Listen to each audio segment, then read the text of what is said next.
Welcome viewers. இன்னைக்கு lasso regression அப்படின்னா என்னன்னு பார்க்கலாம். ஸோ இது லீனியர் ரிக்ரெஷன் மாரி தான். பட் எக்ஸ்ட்ரா ஸ்மார்ட்டா ஒர்க் ஆகும். Linear regression plus L1 regularisation 2ம் சேர்ந்தது தான் லாசோ ரிக்ரெஷன். ஓகேங்களா? நம்ம ஏன் லாசோ ரிக்ரெஷன் யூஸ் பண்றோம் அப்படின்னு பார்த்தீங்கன்னா, ரிட்ஜ் ரிக்ரெஷன பொறுத்தவரைக்கும் பெனால்டிக்கு வெயிட்ஸ வந்து ஸ்கொயர் பண்ணி குடுப்பாங்க. பட் லாசோல அப்சல்யூட் வேல்யூ அந்த வெயிட்ஸோட வேல்யூவ அப்படியே குடுப்பாங்க. ரிட்ஜ் வந்து ஓவர் ஃபிட்டிங்க கண்ட்ரோல் பண்ணும். பட் லாசோவ பொறுத்தவரைக்கும் ஓவர் ஃபிட்டிங்கையும் கண்ட்ரோல் பண்ணும். பிளஸ் அன்னெசசரி ஃபீச்சர்ஸ ரிமூவ் பண்ணும். இதோட மெயின் கோலே வந்து அன்னெசசரி ஃபீச்சர்ஸ ரிமூவ் பண்றது தான். ஓகேங்களா? ஸோ இது என்ன பண்ணும்னா, பிக் வெயிட்ஸுக்கு பனிஷ்மென்ட் குடுக்கும். அதனால ஸ்மால் வெயிட்ஸ் எல்லாம் வந்து 0 ஆக்கிடும். இதனால என்ன ஆகும்னா, மாடல்ல ஒன்லி இம்பார்ட்டன்ட் ஃபீச்சர்ஸ் மட்டும் தான் இருக்கும்.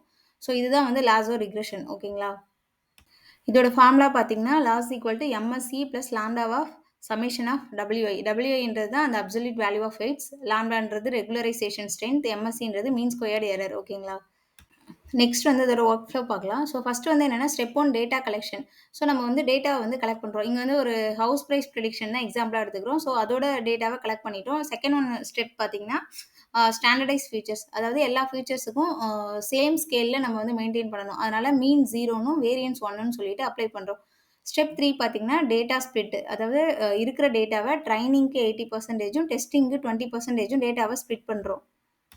ஸ்டெப் 4 பார்த்தீங்கன்னா, train the lasso model. So loss function use பண்ணி, அதாவது L1 ரெகுலரைசேஷன் டெக்னிக் யூஸ் பண்ணி, லார்ஜ் வெயிட்ஸ்க்குலாம் வந்து நம்ம ரெடியூஸ் பண்ணிட்டு, அன்இம்பார்ட்டன்ட் ஃபீச்சர்ஸ 0ன்னு சொல்லி செட் பண்றோம். ஓகேங்களா? ஸ்டெப் 5 பார்த்தீங்கன்னா, டியூன் லாம்ப்டா.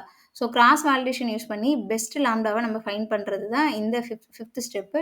லாம்ப்டா வேல்யூ லோவா இருந்தா, அது வந்து லீனியர் ரிக்ரெஷன் மாரி ஆக்ட் ஆகும். இதுவே ஹையா இருந்துச்சுன்னா, அ அன்னெசசரி ஃபீச்சர்ஸ வந்து இது வந்து ரிமூவ் பண்ணும். ஓகேங்களா? ஸ்டெப் 6 பார்த்தீங்கன்னா, evaluate performance. R square score, MSE இந்த மாதிரி மா டூல் யூஸ் பண்ணி, ஒரு மாடல் எவ்வளோ பெர்ஃபார்ம் பண்ணுது அப்படின்றத செக் பண்றது தான் பெர்ஃபார்மன்ஸ் எவாலுவேஷன்.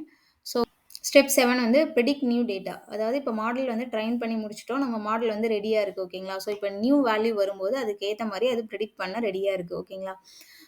இப்போ வந்து ஒரு ஹவுஸ் பிரைஸ் டேட்டா செட் எடுத்துக்கிறோம். ஸோ அதில வந்து வீட்டோட சைஸ், லொகேஷன், ரூம்ஸ் இதெல்லாம் குடுத்தா, மாடல் வந்து ஆட்டோமேட்டிக்காவே அதோட பிரைஸ வந்து பிரெடிக்ட் பண்ணிடும். ஓகேங்களா?